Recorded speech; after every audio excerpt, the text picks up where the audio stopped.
Hey guys, Simon here from Bluff the Spot, and today I'm going to be teaching you guys how to crush your opponents on the turn. We're going to be looking at how to pick the right bet sizing, what parts of our range we're going to want to bet for this, all in order to put our opponents in the toughest spot possible and maximize our value with our value hands and get as many folds with our bluffs. Now, before we get into this, I want to let you guys know that we are still giving away Jimmy Duraide 7 tips for how to crush your opponent's pre-flop. If you guys want to check this out, this is going to really improve your 3-betting game. It's just in the description below. Go click that link, go check it out. Let me know what you think in the comments below. Now, with that out of the way, let's get into how we can crush our opponents, on the turn.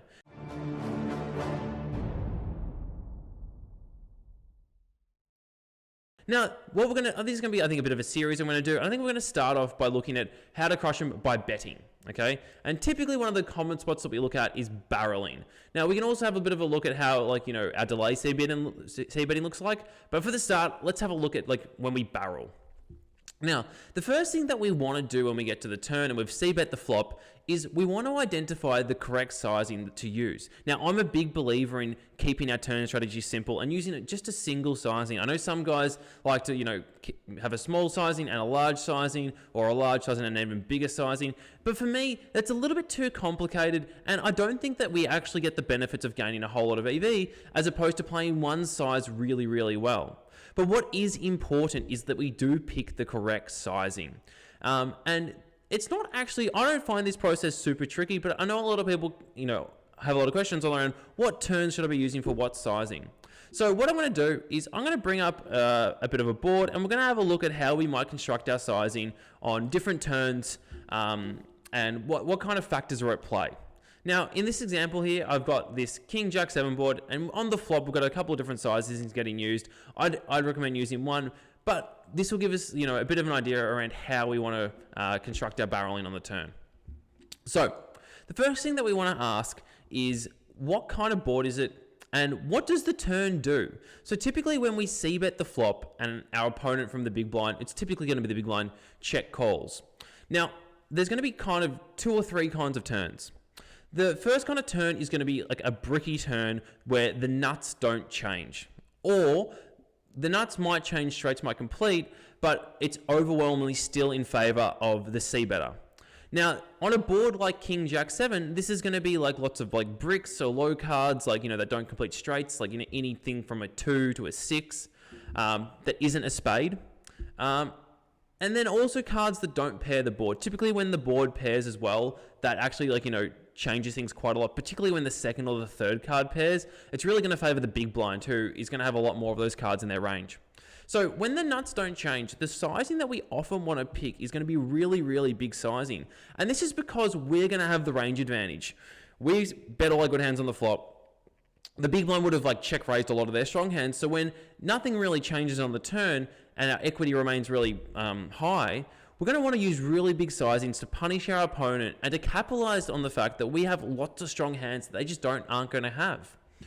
In this example, what we could see is if we bet, let's say for the small sizing here, they call, and then we get this 2 of clubs, we're going to see that the preferred sizing is quite often this really big sizing. Now, in this example, it's not great. We don't actually have a ton of, hands that would have bet for a small sizing on the flop.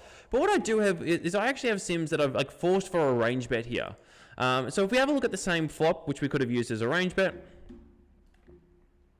let's say we've just gone for this small sizing on the flop, 100% range.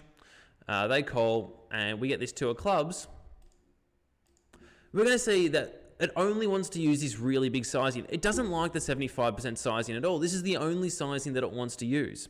And this is because this is such a great turn for the imposition c-better.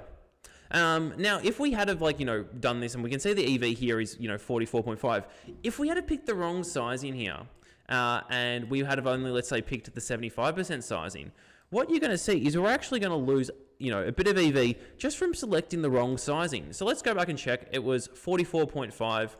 We're going to run it again with just the 75. Build tree. Okay, go. But 43.69, and we lose almost a whole chip here by picking the wrong bet sizing. Now, is this an enormous mistake? Not really. But over the course of tens of thousands, hundreds of thousands of hands, these things are going to add up. And so picking the right bet size on the turn is going to be super, super crucial here. And so on bricks, stuff that doesn't change the nuts, we're going to typically want to use a really big sizing, something that allows us to like overbet turn and potentially even jam the river and get maximum value with our strong hands. Okay. Now, this is for bricks. We're going to pick this overbet sizing, but what for more dynamic turns? What sizing should we pick then? Now, it really depends on how dynamic the turn is. If I, let's say I'm going to bring this board open again, I'm going to have the range bet on the flop. But what about if we pick a turn that changes the nuts? What about if we have like a straight completing turn, or let's say a flush completing turn? How is that going to look? Well, typically when the turn brings changes the nuts and favors, the big blind, or maybe brings the equities closer to neutral, we're going to want to typically still use a large polarizing sizing. We don't want to still bet for 33 or 50%, but we can't really use that overbet sizing. So something around 66, 75% is what I like to use on these dynamic turns. We see here something like the 6 of spades, and you can see no longer that overbet sizing is being used.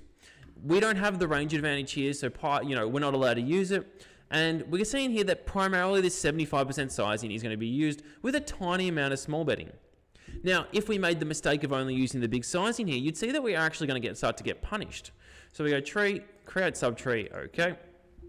And let's see what happens if we just pick the overbet sizing. Let's say we misapplied the concept and we're like, oh, okay, we can overbet this. So it's 41.38, build tree. All right, let's have a look. And you're going to see here, we lose a decent amount of chips. It's not a massive amount. It's not like, we're losing a big blind or something, but it is a mistake, and it is something that is going to add up over time. It's also just not the right sizing to put pressure on our opponent. When we pick this overbet sizing, they just get to fold 65% of the range. They're not put in a very tough spot. They get to continue with their flushes, some top pairs, stuff with equity, but everything else just gets to go in the bin, and they have a pretty easy time defending this. So we really want to pick sizes that put our opponents in the most amount of pressure. Now, the last sizing that we might want to pick is on something that is like, a 4 flush or a 4 straight kind of turn. Now, these aren't super relevant, but if you watched my video last time, we did have a look at mono boards. So maybe let's have a look at what happens on a 4 flush turn. And it can be quite interesting. Sometimes the solver does like to have some overbetting, but for the most amount of the time, let's say we range bet this monotone board, be a bit of a mistake, but it wouldn't be a disaster. And we got this deuce of spades. You can see here there's some overbetting and there's some small betting. And it's really hard for me, and I think a lot of people, to identify when we want to use this overbet sizing.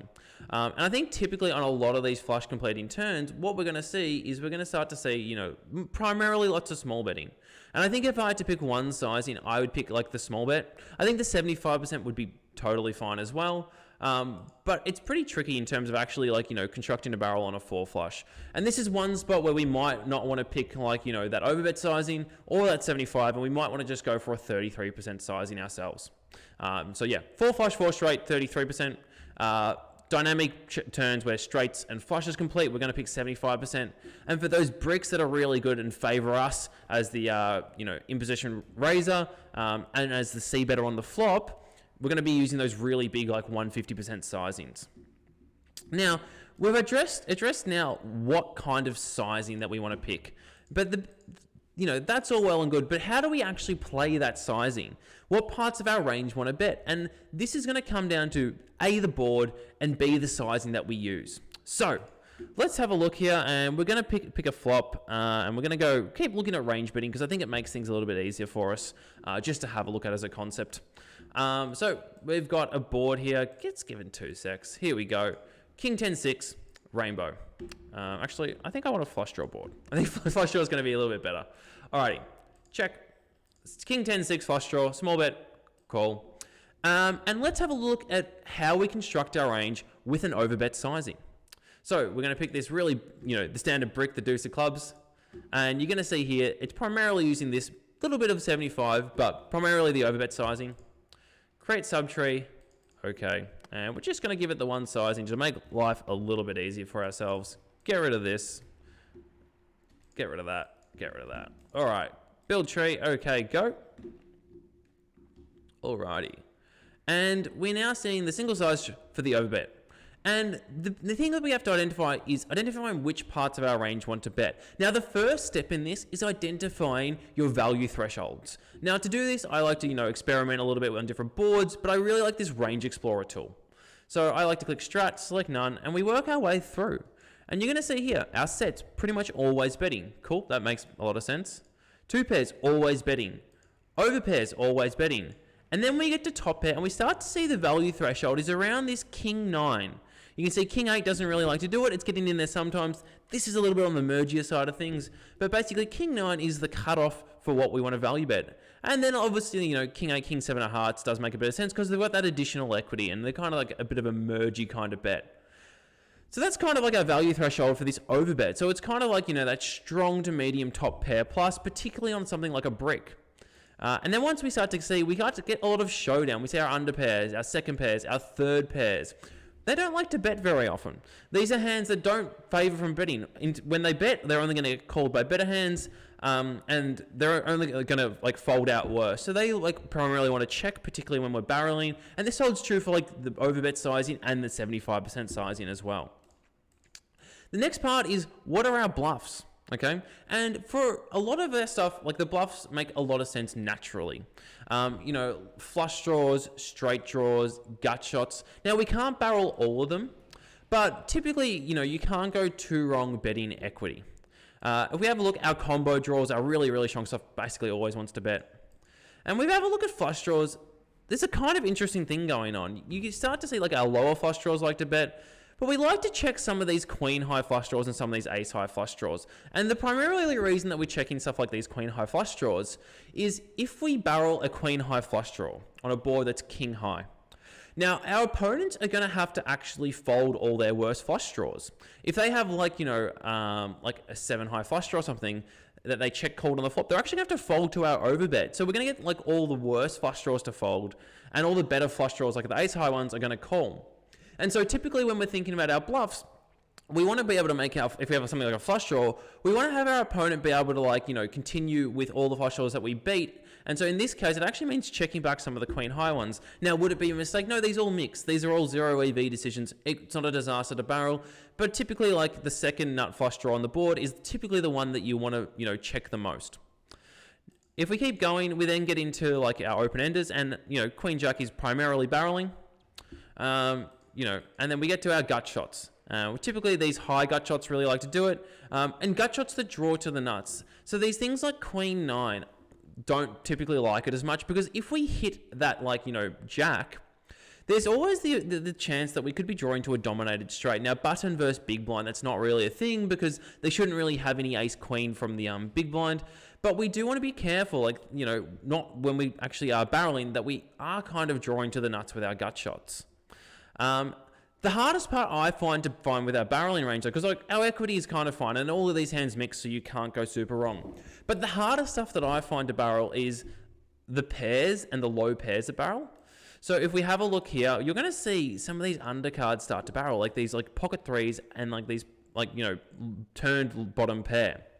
And these are kind of tricky to find, but the idea behind barreling these is they actually start to get better pairs to fold.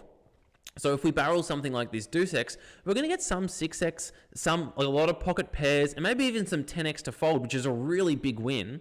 We have, 5 outs to improve if against top pair, because we can improve to trips or 2 pair ourselves. And we actually get worse hands to call. If they have an ace high flush draw, or even something like, queen jack, ace jack, that's going to call, we actually get worse hands to call. So we actually like to find some of these low pairs to barrel, particularly when we go for this overbet sizing, particularly on ace high boards as well. This is a really big concept. So these are kind of tricky to find. The other stuff that's kind of tricky to find is the no equity kind of stuff. And this is just when we barrel stuff without draws. And in this example, it's going to be some of our worst ace high and some of our worst queen high. And in particular, we're looking for stuff that unblocks floats. So typically spades is one of the worst ones because we want him to have called with the queen of spades in this example, that he's going to fold on the turn. So, clubs and diamonds are better. But it's going to be finding some of these trashy, one high card, one low card kind of hands to barrel on the turn. So this is kind of what our barreling range looks like for an overbet. It's super, super polar. We're barreling all our best stuff. we're barreling like all, you know, a bunch of our draws, and then we're still finding some trash and some of these like low pairs to barrel as bluffs as well. Now, it changes a little bit when we pick the 75% sizing, but the value thresholds kind of just adjust in terms of more being focused around equity. And when we think about why we're using the 75% sizing, that's typically because on a turn, the equity has changed. So let's go back to this one. We got the King 10-6. And let's have a look at how our range is constructed on something like a dynamic turn. Bet small, call, and let's pick something like maybe a straight completing turn. I think, actually, let's pick a flush completing turn. Let's pick a low flush. And you can see here, again, primarily using the 75% sizing. So I'm quickly going to rerun this just for the single sizing. And let's have a look at how our range now barrels for something like a 75% sizing. Now, this is so we're picking the single sizing, and let's have a look at the Range Explorer again. And there's a couple of differences here, and the main reason is that equities have changed a lot. And and the value kind of gets mixed up between, it's not necessarily what's the strongest in terms of the pure value like sense, but in terms of what is actually like, you know, got the most amount of equity and what can call or raise.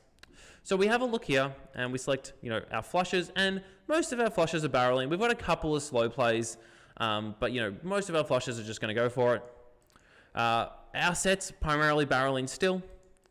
And then we start to see some of our two pairs actually slow down. And this is because absolute value doesn't make as much sense on it, like something that's like so dynamic.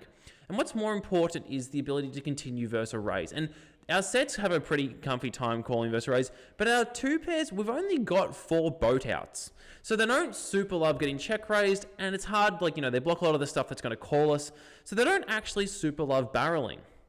When we get to our overpairs though, our overpairs still love to barrel.